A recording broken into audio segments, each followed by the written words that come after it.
Mahkamah menyatakan menolak permohonan sejumlah tenaga honorer dalam pengujian Undang-Undang Aparatur Sipil Negara.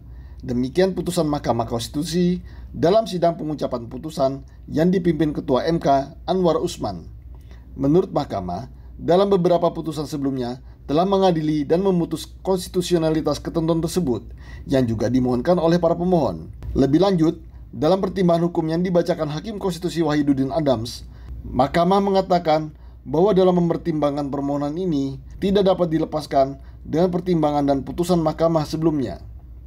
Mahkamah menilai keberatan para pemohon bukan pada pasal-pasal yang dimohonkan untuk diuji, melainkan pada peraturan pemerintah dan peraturan menteri yang menjadi ketentuan teknis pelaksana pasal-pasal yang dipersoalkan oleh pemohon. Oleh karena itu, Mahkamah menyatakan persoalan peraturan perundang-undangan di bawah undang-undang bukan ranah wewenang Mahkamah Konstitusi. Terkait ketentuan pegawai pemerintah dan perjanjian kerja yang dipersoalkan para pemohon, Mahkamah menilai regulasi manajemen ASN yang saat ini sudah berlaku memang memerlukan waktu yang cukup untuk dapat dipahami oleh seluruh lapisan masyarakat.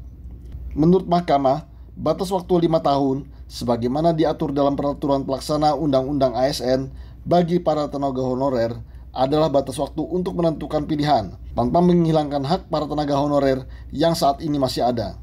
Dalam hal ini, MK meminta kepada pemerintah agar mempertimbangkan setiap kebijakan yang diambil untuk dapat melindungi hak-hak tenaga honorer dengan memperhatikan persyaratan khusus sesuai dengan tujuan pembentukan Undang-Undang ASN, sehingga tercipta pegawai ASN yang profesional, memiliki nilai dasar, etika profesi, bebas dari intervensi politik, bersih dari praktik korupsi, kolusi, dan nepotisme. Sebelumnya, sejumlah tenaga honorer mengajukan permohonan pengujian Undang-Undang Aparatur Sipil Negara karena menganggap ketentuan undang-undang tersebut menimbulkan ketidakpastian hukum dan ketidakadilan bagi tenaga honorer.